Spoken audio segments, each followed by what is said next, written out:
हाँ सर। देखो सर, अब परिचय के मोहताज तो दिल्ली नहीं है आपके परिचय की, तो सवाल शुरुआत से ही करते हैं। आजमगढ़ से निकलकर दिल्ली आगमत कैडर ज्वाइन करना और 30 साल दिल्ली, मिजोरम, गोवा की सेवा करना, 30 साल पुलिसिंग का अनुभव कैसा रहा? खासकर नॉर्थ ईस्ट भी रहा, गोवा भी रहा, दिल्ली भी रही। जी, पुलिसिंग केवल एक प्रोफेशन नहीं है, एक कॉलिंग है और बड़ा अच्छा ये प्रोफेशन रहा जब आप अपने पूरे निष्ठा से सेवा करते हैं और लोगों को खुशी देते हैं, लोगों की समस्याओं का निदान करते हैं। तो कोई भी जो सिविल सेवाएं हैं उनमें बहुत आपको संतोष का अनुभव होता है और बहुत गर्व का भी अनुभव होता है कि आप इसके जरिए देश की और समाज की सेवा कर रहे हैं।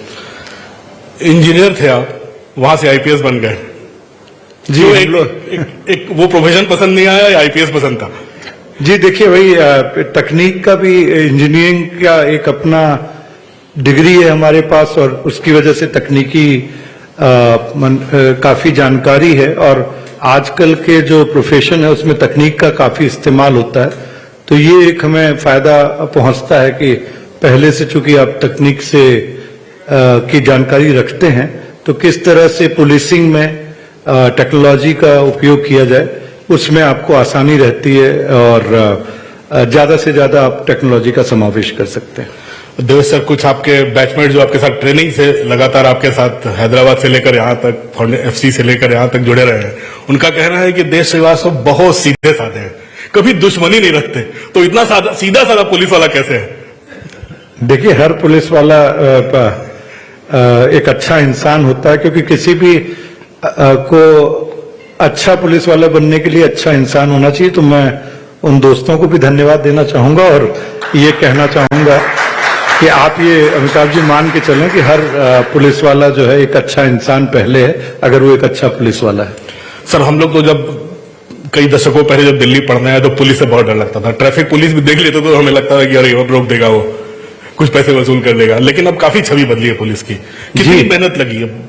जी, अगर इसमें मैं अपने पुलिस कर्मियों को धन्यवाद देना चाहूंगा और पुलिस लीडरशिप को भी धन्यवाद देना चाहूंगा और जो राजनीतिक नेतृत्व है उन्होंने भी पुलिस में भरोसा जताया, इतना पुलिस को संसाधन दिए, पुलिस को शक्तियां दी। और आज आप देखेंगे कि हमारी जो विभिन्न कर्मी, जो कई स्तरों पे सिलेक्शन होता है, चाहे सिपाही हो, चाहे सब इंस्पेक्टर हो, चाहे डीवाईएसपी हो, चाहे आईपीएस हो, तो सभी जगह बहुत पढ़े लिखे और बहुत कमिटेड लोग आते हैं और वो लोग एक जुनून लेके आते हैं और एक मिशन लेके आते हैं और पुलिस में पूरे अपने जी जान लगा देते हैं और उसी का परिणाम है कि आज के दिवस में पुलिस की में लोगों की निष्ठा भी बढ़ी है और पुलिस का प्रोफेशनलिज्म भी बढ़ा है। फिर भी एक खबर आ जाती कि स्पेशल सेल के मालखाने में चोरी होगी। देखिए, अपवाद कहीं पे भी होते हैं, लेकिन आपको ये बात भी देखनी होगी कि जो कार्रवाई होती है वो भी पुलिस करती है। तो अगर कोई कर्मचारी कहीं पे भी गलत परिस्थिति में पाया जाता है तो निश्चित तौर पे उसके खिलाफ कड़ी कानूनी या अनुशासनात्मक कार्रवाई की जाती है, उसमें किसी तरह का संकोच नहीं किया जाता। देवेश जी, दिल्ली राजधानी है और यहाँ बड़े रंगदारी के टैक्स, गैंग वॉर, बहुत सारी, मतलब हरियाणा से भी गैंग्स, राजस्थान से भी गैंग्स हैं, बहुत गैंग वॉर्स भी वहां पे हैं और रंगदारी के कॉल भी दिल्ली के व्यापारियों को बहुत आ रहे हैं। तो ऐसे संगठित अपराध को रोकने के लिए क्या कर रहे हैं आप लोग? अब देखिए, जहां तक संगठित अपराधों की बात है, ये एक जो बदलते हुए सामाजिक परिवेश है, सामाजिक मूल्य है, उसका ये परिणाम है। और ये अगर दिल्ली ही नहीं, हर जगह पे आप इन ऑर्गेनाइज क्राइम को देखेंगे। इसीलिए भारत सरकार ने भी जो नए आपराधिक कानून लाए उनमें ऑर्गेनाइज क्राइम को, जो संगठित अपराध है, उनके लिए विशेष प्रावधान बनाए गए हैं। तो उनका भी जो संगठित अपराध के खिलाफ हमारी लड़ाई है उसमें उनका भी समुचित रूप से उपयोग किया जा रहा है।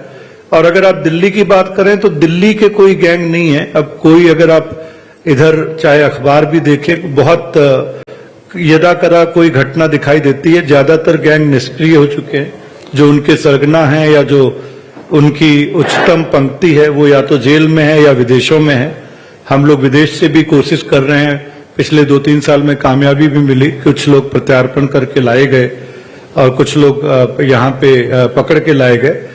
तो पूरी तरह से कानूनी कार्रवाई करके, क्योंकि ये जो नए आपराधिक कानून है इसमें भी न्याय पद्धति को और मजबूत बनाया गया है और प्रॉम्प्ट बनाया गया है।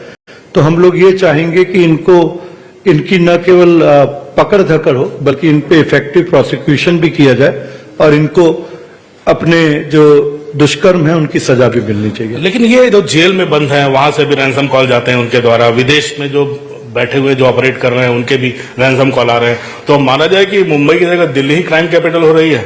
जी बिल्कुल ऐसा नहीं है। जहां तक दिल्ली की बात है, अगर आप देखें कि मीडिया के लगातार उस दायरे में रहती है, बट यहाँ पे जहां तक जेल की बात है, हम लोगों का जेल प्रशासन से भी अच्छा ताल्लुकात है और उनका भी काफी सहयोग मिल रहा है। तो अभी हमें कोई जेल से भी इस तरह की घटना का जो विगत कुछ माह हैं उनमें ऐसी कोई घटना हमारे नॉलेज में नहीं आई है। और बाकी जो सरकार की भी जो बाकी एजेंसियां उनके साथ भी हमारा तालमेल है। तो जो दिल्ली बेस्ड ये गैंग लीडर्स भी नहीं है, न गैंग के मेंबर्स हैं। हमने कई बार देखा कि जो मैं बदलते हुए मूल्य कह रहा था कि सामाजिक परिवेश में जो सोशल मीडिया है, जो खासतौर पे यूथ है, उनका भी इस तरह का कुछ रुझान हुआ।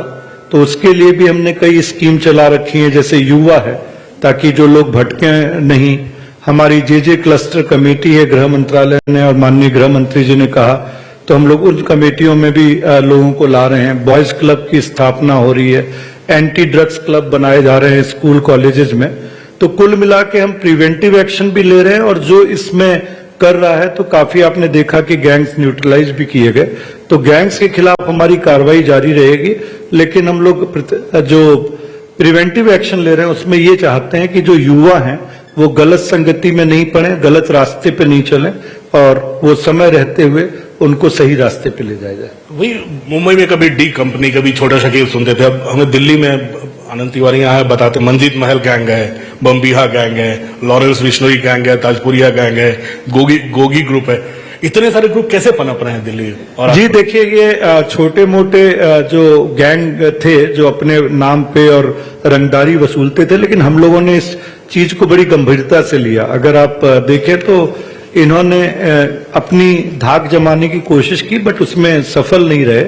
और आज की डेट में अगर आप देखें, और मैं दावे के साथ कह सकता हूं कि जो ये गैंग की एक्टिविटी है काफी लगभग नगण्य है और सारे गैंग को निष्क्रिय कर दिया गया है। फिर मैं कहूंगा कि इनको जेल में भी बंद किया गया। आसपास के राज्य जो है उनसे भी बड़ा हमारा अच्छा तालमेल रहता है, क्योंकि ये दिल्ली बेस्ड गैंग नहीं है। तो कुल मिला के एक समन्वय के साथ और एक सुनियोजित नीति के तहत इनके खिलाफ कार्रवाई की जा रही है। एक और मेजर चिंता आज की है जो बहुत हर आदमी पीड़ित है, जो ऑनलाइन फ्रॉड है, साइबर क्राइम है। आप जो डिजिटल अरेस्ट जिसको कह रहे हैं, आप प्रचार बहुत कर रही है सरकार, फोन पे आ रहे हैं, लेकिन फिर भी लोग फंस रहे हैं। पहला सवाल यह है कि उनको रोकने के लिए क्या करना है? दूसरा, अगर उनके पैसे फंस गए, क्या उनकी वापसी संभव है? जी, आपने बहुत अच्छा सवाल किया। जहां तक साइबर अपराधों की बात है, इसका जो सबसे बड़ा हल है वो है जन जागरूकता। लोगों में जागरूकता पैदा करना, लोगों को साइबर अपराधों के बारे में बताना। और इसमें चाहे अगर आप हमारे सोशल मीडिया हैंडल्स देखें, उस पे हम लगातार लोगों को जागृत करते रहते हैं। हम लोग जागरूक करते रहते हैं। जहां तक जो अवेयरनेस की बात है, अगर मैं 2024-25 की ही बात करूं, 1.5 साल में 2 लाख से ज्यादा लोगों को और अपने 16,000 पुलिसकर्मियों को हमने प्रशिक्षित किया, उनको इसके साइबर अपराधों के बारे में चेताया। क्योंकि साइबर अपराध के 3 मुख्य बिंदु हैं। एक है एनोनिमिटी, कि ये नहीं पता रहता कि जो आदमी साइबर क्रिमिनल है वो अगर कह रहा है कि वो पुरुष है तो वो पुरुष है या नहीं, या वो क्या है। दूसरा है कि ये बाउंड्री लेस होते हैं, कि हो सकता है कि वो आपको बता रहा हो कि मैं दिल्ली के किसी हिस्से में हूं और जबकि वो किसी और देश में बैठा है। और तीसरा, कई बार जो ये एक ह्यूमन वीकनेस होती है ग्रीड की, लालच की, तो उस लालच को भी, चाहे जैसे स्टॉक इन्वेस्टमेंट स्कैम कहिए या कम दामों पे चीजों को बेचना कहिए, तो इन तीनों चीजों का फायदा उठा के साइबर क्राइम्स जो बढ़ते हैं, इसमें दिल्ली पुलिस ने काफी स्टेप लिए हैं। हम लोगों ने जो रिकवरी भी काफी बढ़ाई है, और जैसे एक्सीडेंट के मामले होते हैं कि गोल्डन आवर होता है, वैसे ही अगर साइबर अपराधों में, अगर साइबर फ्रॉड में आप तुरंत बता दें तो रिकवरी की संभावना बहुत बढ़ जाती है, क्योंकि इसमें हमें गृह मंत्रालय का भी काफी सहयोग है। I4C उनकी एक एजेंसी है, जो बैंक्स हैं, फाइनेंशियल इंस्टीट्यूशंस हैं, उनकी रहती है, तो हम लोग अकाउंट में फ्रीज करवा देते हैं और पैसा ब्लॉक करवा देते हैं। तो जितनी जल्दी आप बताएंगे, और इसका एक सॉल्यूशन है कि आप 1930 पे जो टोल फ्री नंबर है उस पर डायल करें, साइबर हेल्पलाइन है, और एक national cyber crime reporting portal है, cybercrime.gov.in, उस पे आप अपनी शिकायत दर्ज करवाएं। और अगर आपने अभी देखा होगा, माननीय गृह मंत्री जी के आदेश पे I4C ने दिल्ली पुलिस के साथ मिलकर एक पायलट प्रोजेक्ट शुरू किया है दिल्ली में, कि अगर 10 लाख से ज्यादा FIR का साइबर फ्रॉड या साइबर क्राइम आपके साथ हुआ है तो 0 FIR दर्ज की जाती है हमारे पुलिस स्टेशन में, क्राइम ब्रांच में। और उसके बाद जो concern cyber crime police station है जिलों के, वो इसकी जांच करते हैं। तो इससे भी जो नए कानून में ये 0 FIR का प्रावधान दिया गया है, तो जांच सुचारू रूप से हो सकेगी और प्रॉम्प्ट हो सकेगी। और ऑफ लेट हमने काफी साइबर क्राइम पकड़े भी हैं, और हर पुलिस फोर्स में ये अवेयरनेस भी आई है। आप मिजोरम में भी रहे, आप गोवा में भी रहे, अब दिल्ली जैसे बड़े मेट्रो शहर में पूरा का क्राइम का डिपार्टमेंट संभाल रहे हैं। मेट्रो शहर दिल्ली जैसे शहर में क्या चुनौतियां हैं, जो सबसे बड़ी चुनौती आप मानते हो, क्या मुश्किलें आती हैं? देखिए, दिल्ली जैसा शहर में जो सबसे बड़े जो चीज है, इस बात को समझें कि आप विश्व की चौथी सबसे बड़ी अर्थव्यवस्था जो है उसकी राजधानी को पुलिसिंग दे रहे हैं। तो यहाँ पे जो अंतर्राष्ट्रीय, राष्ट्रीय स्तर के जो महत्वपूर्ण व्यक्ति आते जाते रहते हैं, यहाँ पे रहते हैं, कई तरह के क्रिटिकल और वाइटल इंस्टॉलेशंस हैं, इनकी सिक्योरिटी, यहाँ पे जो एनोनिमिटी रहती है, यहाँ पे लाखों लोग जो हैं हर दिन शहर में आते हैं और जाते हैं, तो आपको उनकी सुरक्षा करना, उसमें जो गलत आदमी हैं उन पे निगाह रखना, यहाँ की ट्रैफिक व्यवस्था को सुचारू रूप से चलाए रखना, यहाँ पे जो डिफरेंट तरह के लोग हैं, डिफरेंट रीजन्स के लोग हैं, उसमें उस कल्चरल सेंसिटिविटी या रीजनल सेंसिटिविटी को ध्यान में रखते हुए इलाके की पुलिसिंग करना, जो कम्युनल हार्मनी है उसको बनाए रखना, जो अपराध हैं, ऐसे स्ट्रीट क्राइम है जिसकी वजह से लोगों में भय फैले या लोग डरें, उन पे पूरी तरह से नियंत्रण रखना, और जो समाज के विभिन्न जो अंग हैं जिनको वीकर सेक्शंस कहा जाता है, उनकी खास तौर पे हिफाजत करना और उनको ये भरोसा दिलाना कि आप विश्व भर की जो सबसे प्रोफेशनल पुलिस फोर्स मानी जाती है दिल्ली पुलिस, उसके द्वारा आप सुरक्षित किए जा रहे हैं और आपको किसी तरह घबराने की बात नहीं है। तो ये अपने आप में एक बहुत बड़ी चुनौती, और मुझे यकीन है कि हम लोग इसका अच्छी तरह निर्वहन कर रहे हैं। आम आदमी बहुत डरता है पुलिस वाले से, तो आम आदमी का भरोसा बढ़ाने के लिए लगातार दिल्ली पुलिस एक नए नए नारों के साथ तो आती है। आप लोग क्या कर रहे हैं आम आदमी का भरोसा और बढ़े? पहले से तो भरोसा बहुत बढ़ चुका है, लेकिन और बढ़े, 100% जनता पुलिस पे ट्रस्ट करे, सीधे पहुंचे थाने अपनी बात लेकर, वो डर कब तक दूर होगा? देखिए, अगर आपको अमिताभ जी कोविड का ध्यान हो, तो कोविड का जब टाइम आया था तो इसी दिल्ली पुलिस ने जनता की इतनी सेवा की थी कि इसको टैगलाइन मिली थी, दिल की पुलिस। तो हम लोग हमेशा जनता की सेवा के लिए तत्पर हैं। कई हमारे आउटरीच प्रोग्राम्स हैं जो डिफरेंट समाज के अंग हैं उनको टारगेट करते हैं। हमारे पास सशक्ति है जिसमें हम महिला सुरक्षा के लिए महिलाओं को कॉन्फिडेंस देते हैं, उनको आत्मरक्षा के उपाय सिखाते हैं। हम प्रहरी है जो फोर्स मल्टीप्लायर है, जो प्राइवेट सिक्योरिटी के लोग हैं उनको अपने साथ रखते हैं। हमारे पास निर्भीक कार्यक्रम है जिसमें हम जो स्कूल की छात्राएं होती हैं उनके साथ मिलके और उनकी सुरक्षा सुनिश्चित करते हैं। हमारे पास युवा है जिसमें हम लोगों को नहीं भटकने दें। और आपको ताज्जुब होगा कि हमारे जो 15-20 पुलिस स्टेशन ऐसे हैं जहां पे पुलिस पब्लिक लाइब्रेरी है, जहां पे जनता के लोग आते हैं और वहां पे बच्चे पढ़ के अच्छे अच्छे कॉम्पिटिटिव एग्जाम्स में सेलेक्ट हो रहे हैं। तो कुल मिला के आउटरीच प्रोग्राम अब हर शनिवार को हम लोग माननीय गृह मंत्री जी के आदेश पे हम लोग जन सुनवाई भी कर रहे हैं। हर पुलिस स्टेशन में सीनियर अधिकारी जाते हैं और जितनी शिकायतें होती हैं उनका समाधान करते हैं। हम लोग पेट्रोलिंग करते हैं, रात की जनरल गश्त करते हैं। तो आइडिया ये है कि हम जनता के पास जाएं, जनता का विश्वास जीतें। और अगर जनता जो नहीं आ पा रही है उसके लिए हम टेक्नोलॉजी का भी इस्तेमाल करते हैं कि अगर आप देखें, देश का पहला जगह थी जहां पे 2015 में हमने EFIR शुरू किया कि आप घर बैठे अपनी चोरी की घटना दर्ज करवा सकते हैं। फिर इसमें हमने जो हाउस थेफ्ट और बर्गलरी को भी 2022 में जोड़ा।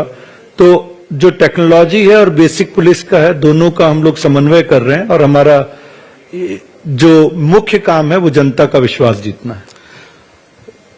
देखिए सर, एक सवाल उठता है कि जब आप बहुत तनाव में होते हैं या बहुत ज्यादा काम का दबाव होता है तो खुद को मोटिवेट कैसे करते हैं, रिलैक्स कैसे करते हैं?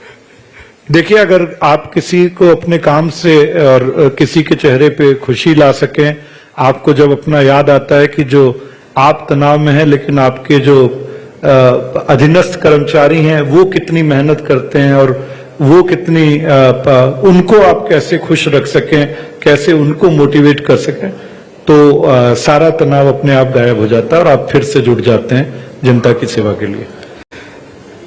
आपके पुलिसिंग का इससे जुड़ा कोई मजेदार वाकया है जहां आप कोई आपके पास आकर बोला आपने मुझे मोटिवेट कर दिया या खुश कर दिया? जी बिल्कुल, हम लोग जब कैंपस में भी जाते हैं, सीनियर अधिकारी, अगर आपको पता हो कि ये आह्वान किया गया था माननीय प्रधानमंत्री जी द्वारा कि हम लोग जो सिविल सर्वेंट्स हैं वो स्कूल्स में जाएं, कॉलेजेस में जाएं और लोगों को मोटिवेट करें या पढ़ाएं।